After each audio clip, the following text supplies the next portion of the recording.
My fiancé and my younger sister slept together. And not only was I not angry, I even gave them my blessing. In my previous life, my sister Lily and I got married on the same day. I married a college student, while she married the richest man in our town. After graduating, the college student became a government employee, and he continued rising through the ranks until he became the top leader. As for the wealthy man Lily married, after he became the richest man in the entire country, he divorced her to marry someone else. Lily later remarried a factory worker, but right at that time, the city was experiencing mass layoffs. To support the family, the factory worker forced her to earn money on the streets, and because of that, she caught a filthy disease. When I went to visit her out of jealousy, she secretly poured pesticide into my drinking water. The next moment I opened my eyes, we had returned to the exact day of our wedding. Lily thought that in this life, as long as she changed the groom, she could change her fate, but in the end, her outcome became even more tragic than before. The sound of wedding firecrackers echoed as a crowd of people pushed into her room and froze.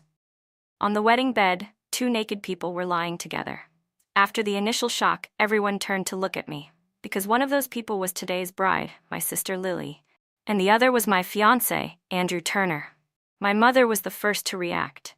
She shouted to wake the two of them, then angrily grabbed Lily's ear and scolded her. "Lily, are you crazy? Today is your wedding day. How could you do something this shameful? Do you even know what embarrassment is?"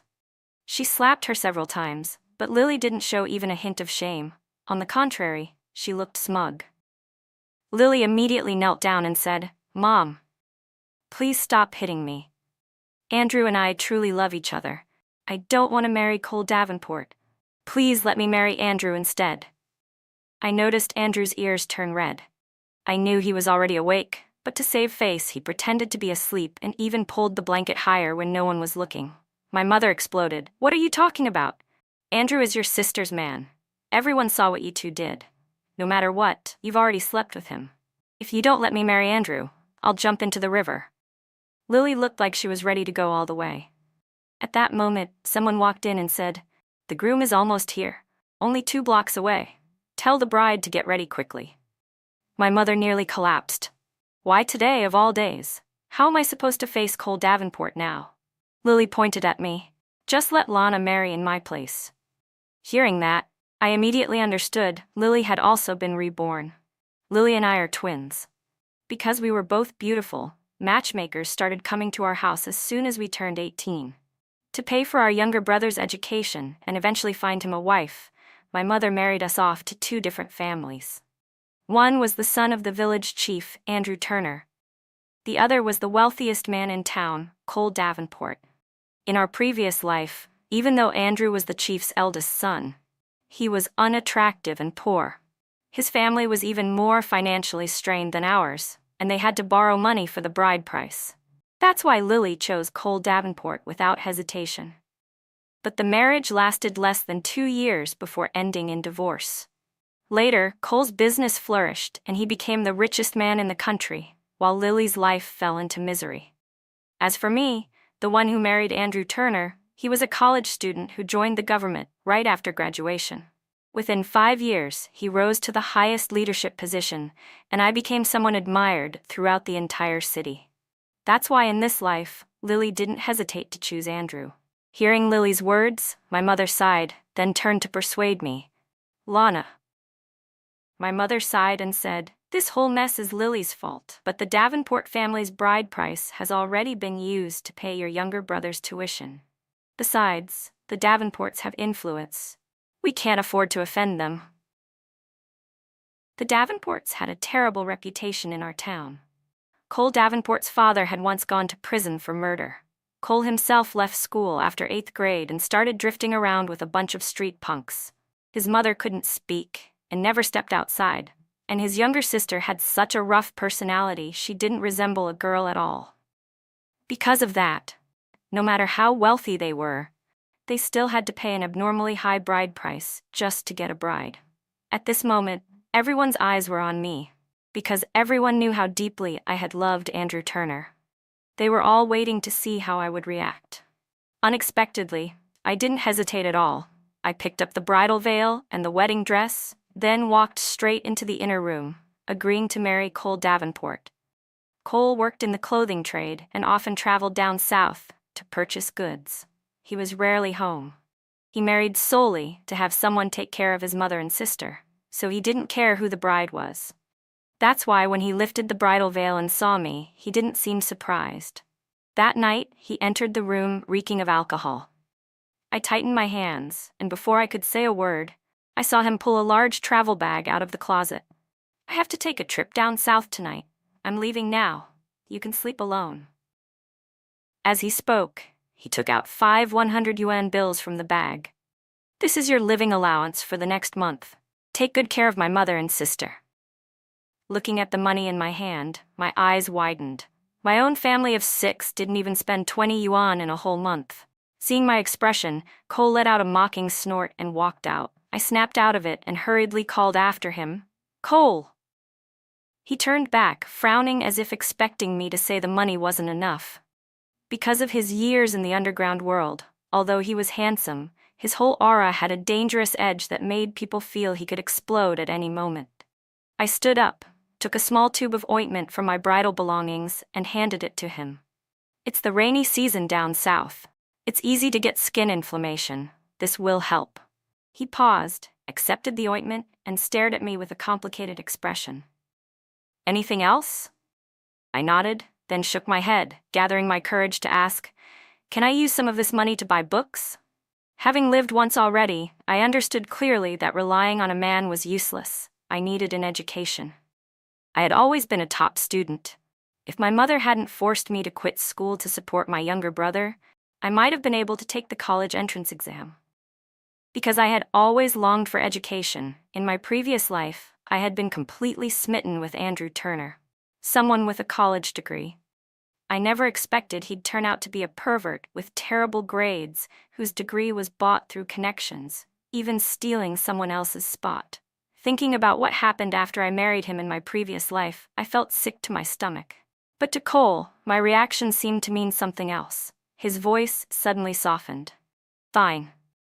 Do whatever you want." The next morning, I cleaned the house, prepared breakfast, then headed straight to the county town. I bought the entire set of high school textbooks at the bookstore. The shop owner was so happy he even gave me a copy of Don Quixote, telling me it was a newly imported, hard-to-find book. I forced out an awkward laugh, thinking, hard to find? More like they only ordered one copy and no one ever bought it. When I returned home, I found my mother-in-law sitting in the living room drinking water. I greeted her softly, "Mom?" She immediately blushed, her hands flustered, and she gave me a small nod before grabbing her cup to return to her room. But as she walked past me, she suddenly stopped and stared at the book in my hand, her eyes full of interest. Seeing the look in her eyes, I held out the copy of Don Quixote. "Do you like this book, Mom? You can have it." I simply wanted to build a friendly relationship. My mother-in-law was still family, so I hadn't expected that the moment I finished speaking, her eyes would suddenly turn red. A second later, she covered her mouth and burst into tears. I panicked, not knowing what I had done wrong, and before I could say anything, a sharp female voice screeched behind me. "What are you doing to my mom?" I turned around and saw a girl with shiny black hair and clothes that didn't fit standing by the doorway. I guessed she must be Cole Davenport's younger sister, Diana Davenport. Diana rushed forward and stood protectively in front of her mother, glaring daggers at me. "You filthy woman. Were you bullying my mom? I'm warning you, if you touch even one hair on her head, I'll have my brother throw you into the woods for the wolves." Before I could explain, my mother-in-law spoke up. "It's not because of her. I'm just moved." Both Diana and I widened our eyes. "Mom, you can talk?" Half an hour later, I finally learned that Cole's mother could actually speak. She only pretended to be mute because she didn't want to interact with people. According to her, she hated socializing and only loved reading. But ever since her husband went to prison, her children misunderstood her, and the villagers mocked and gossiped about her. She became more withdrawn and slowly stopped speaking altogether. And because she never left the house, she hadn't had a new book to read in years. Hearing this shocked me even more. In my previous life, Lily had complained many times that her mother-in-law had a mental problem. Every time she mentioned it, she'd brag, "That woman can't even talk. I make her pour tea and serve me. She's basically a free servant. I just need to give her a steamed bun a day." Only now did I realize how cruel my sister had been in that life. Cole's mother wasn't unaware she was being mistreated. She simply chose not to fight back. After hearing her story, both Diana and I felt a deep ache for the woman in front of us. I immediately asked my mother-in-law to write down a list of books she wanted to read. The next morning, I took Diana with me to the county town and bought a whole stack of books for her. On our way back, I noticed Diana acting strange. She kept staring at a male student inside the bookstore. As someone with experience, I could instantly tell what that look meant. I teased her, "What's wrong? Do you like him?" Diana's face turned bright red. "What's it to you? If I like him, I'll just go after him." That comment seemed to open a floodgate, and she suddenly snapped, "But he doesn't like me. He says I'm ugly." In my previous life, Lily had told me that Diana once had a crush on the top student in the county. After being rejected, she cried every day at home. Finding her annoying, Lily introduced her to some shady thug. Turned out he was a complete scumbag. He not only seduced Diana when she was still underage, but also stole everything the Davenport family owned. Because of that, Cole discovered all of Lily's wicked deeds and angrily divorced her. As I was remembering all of this, Diana stormed out of the bookstore in frustration. I hurried after her. "I can help you win him over." Her eyes widened. "Really?" I nodded. First, I took her to the public bathhouse to scrub clean. Then I bought her 2 new outfits to replace her dirty clothes. After that, I brought her to the barber shop for a fresh haircut. Staring at herself in the mirror, she looked like a completely different person. "Do you think he'll like me now?" I shook my head. "This is only the first step." "What's the second step?" I asked around at his school. "He's the top student in the entire grade. If you want him to like you, you'll have to be the top student too." Diana pouted. "I can't do it." I smirked. "I can help you." From that day on, my mother-in-law, my sister-in-law, and I began living together in a surprisingly warm and peaceful atmosphere. I bought books for my mother-in-law, she helped me with the housework and cooking, and every evening the 3 of us sat in the living room together, me tutoring Diana and my mother-in-law reading quietly beside us.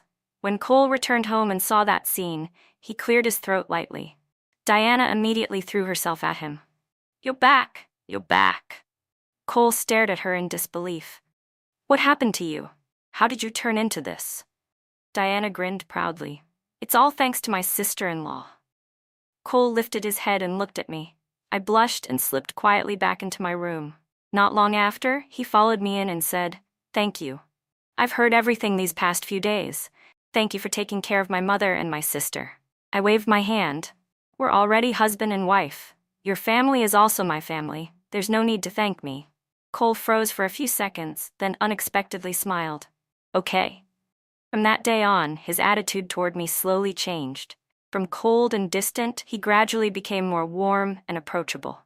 Whenever he wasn't traveling for business, he always came home, and every time he returned from a long trip, he brought me small gifts. Slowly, our life began to resemble a real family. Only then did I realize that Cole wasn't as scary as people made him out to be. In fact, he could even be unexpectedly endearing sometimes. In the blink of an eye, it was time to visit my parents' home. I wore a beautiful new dress and carried several bags filled with gifts. As soon as I arrived, I ran into my sister Lily, who was also carrying 2 pounds of pastries. She looked careless and even a bit shabby. After the scandal on her wedding day, she and Andrew Turner never held a real ceremony. She glanced at Cole, who was standing beside me, then immediately lifted her chin arrogantly and strutted into the house. Unexpectedly, my mother completely ignored her and came straight toward us, taking the bags from my hands and greeting Cole warmly. Lily couldn't stand it anymore. "Mom, aren't you going to ask how Andrew is doing these days?" My mother reluctantly asked. "Oh, how is Andrew recently?" Lily puffed up her chest proudly. "Andrew just received a notice. He'll report to the county tomorrow, Mom. I just know it. Within 5 years, he'll definitely rise quickly. And when that happens, I'll be the wife of an official." But no one cared about what she said. Everyone simply continued asking Cole about his business trips down south. Annoyed, Lily suddenly shouted, "Lana!" I lifted my head to look at her. She seemed like she wanted to speak privately. "Let's go to the kitchen and cook." In my parents' house, the men never stepped foot in the kitchen. I followed her in. Just as I was about to start the fire, she leaned close to my ear and whispered, "It must be exhausting taking care of the Davenports. Your mother-in-law and sister-in-law aren't normal after all." I immediately knew she was trying to stir up trouble between me and my husband's family. I smiled calmly. "Not exhausting at all. My mother-in-law and sister-in-law are very considerate. They even help me cook and wash clothes. Especially my sister-in-law, she always shares anything good with me. I can sleep as late as I want. Unlike some people who have to get up at 5 in the morning to do all the chores." Lily's face instantly changed. Only someone who had lived in the Turners' household knew how miserable being their daughter-in-law was.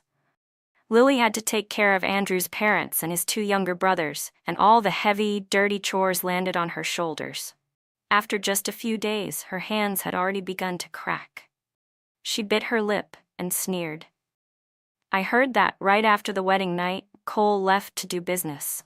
Do you know why he likes going down south? Because there's someone in his group named Bella Chu, the woman he likes." My hand froze midair. Bella Chu, that was Cole's second wife in my previous life. When Cole went from a small-time businessman to a national tycoon, she was always at his side. Seeing my reaction, Lily continued.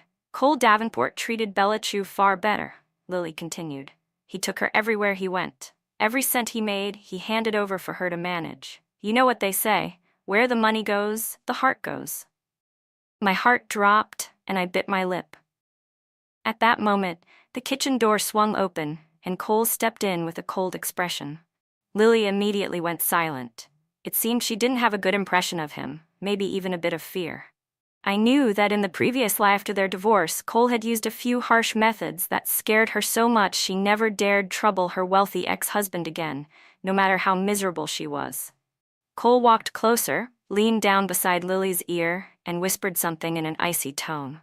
Lily's face turned ghostly pale, her fists clenching tight. "Cole Davenport, you're a bastard!" she shouted before bolting out of the kitchen. Stunned, I looked at him. What did you say to her?" Cole shrugged. "I told her if she keeps spouting nonsense, I'll cut her tongue out." I had no words. Right then, my mother called from outside, "Lana, stop cooking. Cole says he's taking the whole family out to eat at a restaurant." I answered her and stepped out, but Cole quickly walked up and grabbed my hand. "Do you believe what she said?" "Believe what?" I asked. "What she just told you." I shook my head. "Then why do you look upset?" I thought for a moment, then told him the truth. "Cole, if you really like Bella Chu, I can step aside." He looked completely baffled. "Why would you think that? There's nothing between me and Bella. I let her handle the money because she's good with numbers and she works in business. Besides her, there are plenty of others in the team. I don't like her. At all." He startled me. I had never heard him talk this much at once. We had lived together for a while already, but this was the first time he was this expressive. I nodded lightly and whispered, "If you ever do like her one day, I can divorce you. As long as you don't." I wanted to say, "Don't treat me like you treated my sister in the previous life," but I didn't get the chance. Warm lips pressed against mine. It lasted only a brief moment, but heat shot all the way to my ears. When he pulled away, Cole still looked stern. "I'll say it again. I don't like her. I like you." It felt like lightning struck my head. I couldn't tell if it was the kiss or the words "I like you" that made me dizzy. After that day, Cole started keeping his distance from Bella Chu. He withdrew all the money he had stored with her and handed it to me. I panicked, worried this would affect his path to becoming a wealthy businessman. I tried to persuade him, telling him not to complicate the finances and that Bella was good at managing money. But no matter what I said, he refused. He insisted that as a husband, he shouldn't let another woman manage his money. I remembered hearing news in my previous life. Around the time I died, real estate prices in the capital skyrocketed. So I took Diana to the capital, first to show her the top universities and second to use Cole's savings to buy a few properties. After we returned, I heard Cole had stopped doing business with Bella Chu altogether. I held my head in my hands and sighed. I remembered clearly that in the previous life, Cole became rich after opening a small garment factory. So I suggested he build one here in town and even introduced him to a well-known designer. I also advised him to invest in real estate. I knew it felt like cheating, but I didn't want to delay his brilliant future because of me. While Cole threw himself into establishing the garment factory, I immersed myself in preparing for the college entrance exam. When Diana entered her senior year of high school, I told Cole I wanted to return to school too. He fully supported me and encouraged me with all his heart. The only ones who objected were my own family. They said, "You're too old to study again." My family kept telling me, "Now that Cole is doing so well, you should have a child to keep his heart." Only then did I realize how difficult my sister's life in the Turner household truly was. The first year after she married Andrew was still acceptable. His family acted polite. But starting this year, they began pressuring her to have a child. When Andrew was transferred to work in the city, Lily wanted to go with him, but her in-laws didn't want to lose a free servant, so they stopped her. She cried every day, saying, "We barely even see each other. How am I supposed to get pregnant?" But the truth was, even if they saw each other, she still couldn't get pregnant because Andrew Turner was completely infertile. I ignored my family's advice. When Diana enrolled in school, I enrolled too. After a year of hard work, both Diana and I were accepted into a top university. After starting college, Diana even successfully pursued the boy she liked. She hugged me while crying and said, "Sister-in-law, if it weren't for you, I wouldn't have even dared to dream of this." A peaceful year of university passed. During that time, Cole struck at exactly the right opportunity. Within 1 year, he went from being a wealthy man in the village to becoming a major tycoon in the city. When summer break came, I hadn't even had a chance to see Cole before I ran into Lily. She stood at my doorway, and I almost didn't recognize her. Her entire body was skinny, her clothes ragged, and I could still see bruises all over her skin. Her eyes were full of fear. The once bright and beautiful girl had completely lost her vitality. Seeing her like this didn't surprise me. In my previous life, I had almost been beaten to death by Andrew Turner too. After discovering he was infertile, Andrew had lost all interest in marital intimacy.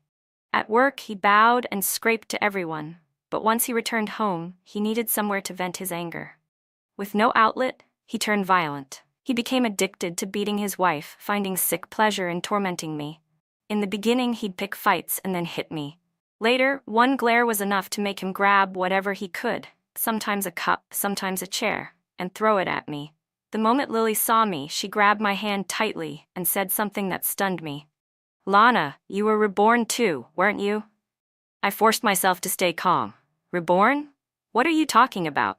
I don't understand." But she wouldn't let go. She dropped to her knees right in front of me. "I know you were. Otherwise, you wouldn't have agreed to marry Cole so easily, and you wouldn't have been able to come up with so many strategies for him. Please, sister, help me. Please save me." She only called me sister when she needed something. Even though we were twins, I was born a few minutes earlier, so I became the older sister. Our parents favored sons, so growing up, all we had was each other. I truly saw myself as her sister, always caring for her and enduring everything. Even in the previous life, when Andrew beat me nearly to death and Lily wanted a divorce, I dragged myself out of the hospital and knelt to beg Cole to help her. If not for me, with Cole's personality, he never would have let her off with just a warning. But I never imagined that the person I risked everything to save was the one who envied me so deeply she wanted me dead. Just because I visited her wearing a clean outfit, she secretly mixed her own blood and pesticide into my drink. Right before I died, Lily smiled brightly and said, "Lana, we're sisters. Why should you get to live well while I suffer? I won't accept it. If I have to die, then we die together." Thinking of that, my chest tightened again. "Lily," I said coldly, "I can't save you. Go ask someone else." "No, you can't leave me like this." She burst into tears, snot and tears smearing all over my clothes. Lily wiped her face and said, "Look at your life now. You live in a villa in the city, ride in a private car, wear designer clothes, your skin is better than before. All of that should have been mine. I was the one who gave it up for you. You stole my life, so you have to take responsibility for me. I couldn't hold back anymore. Stole your life? Do you even remember how you managed to marry Andrew Turner in the first place? She froze. Of course she remembered. She had secretly seduced him, drugged him, and trapped him in bed. Rumors in the countryside spread fast and could kill without a knife. Even though I had married Cole Davenport, that incident still became gossip about me. Countless people whispered behind my back and cursed me, even though I was also a victim. Why was it that whenever they scolded the two actual culprits, they dragged me into it too? Lily's tears stopped. She stared at me, speechless. I was about to kick her out when she suddenly grabbed me even tighter. Lana, I know you have a way to make him stop beating me. You have to tell me. If you don't, I'll expose Cole's dirty secrets. I stiffened. Expose what? According to Lily, in the early days of his business, Cole had smuggled illegal goods. If she reported it, he would definitely be arrested. I wasn't sure whether to believe her. If she truly had such a hold over Cole, why didn't she report him in our previous life, despite being beaten nearly to death? She said that when she divorced Cole, he had already cleaned up all traces of that incident. Thinking about the timeline, it sounded possible. Wanting to protect Cole from trouble, I sighed and told her, if you want to escape Andrew Turner, there's only one way. Go to the police and say you found a corpse buried under the peach tree in the Turner family yard. In my previous life, when I could no longer endure the beatings and wanted a divorce, I went to Andrew's workplace and discovered that everyone called him by a different name, Vincent Jang. That was when I learned Andrew hadn't passed college at all. His father had used his authority to let him impersonate someone named Vincent Jang for the entrance exams.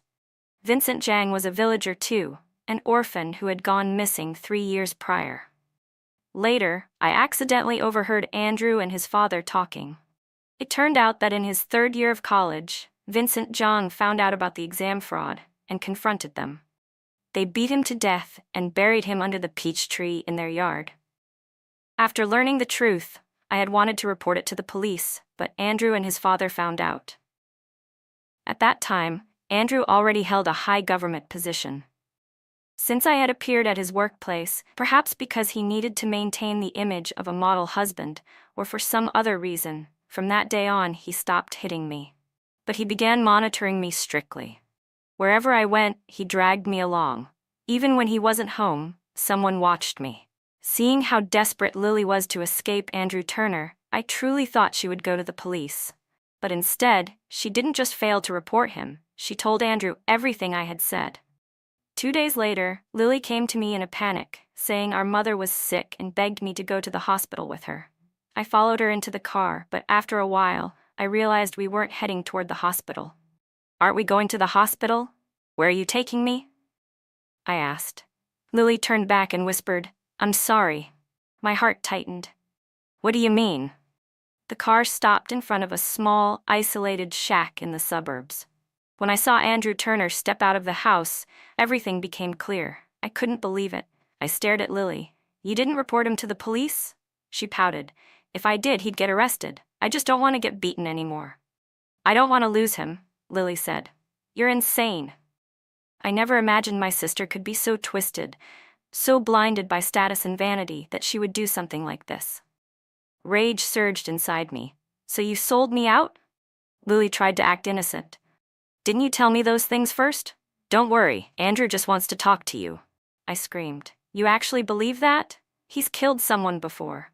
Lily shrugged as if it didn't matter. Only then did I realize how terrifying she truly was.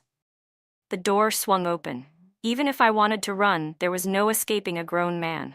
I was dragged out of the car and forced into the old shack. Inside were all kinds of horrifying tools. Andrew Turner grabbed my face, his expression warped. How did you find out my secret? I trembled. I don't know anything. He gave a cold laugh.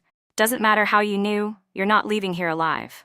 He tied me up, and despair washed over me so completely that I could hardly breathe. I silently cursed myself for being an idiot, betrayed by Lily in the last life, and yet I still believed her in this one. Tears streamed uncontrollably down my face. Just as Andrew raised the knife, Lily suddenly screamed outside. The door was kicked open. Several men rushed in and pinned Andrew to the ground. Cole stepped in, tall and backlit by the fading sunlight. The next moment I collapsed into his arms, trembling as I felt his warmth. I finally broke down, sobbing.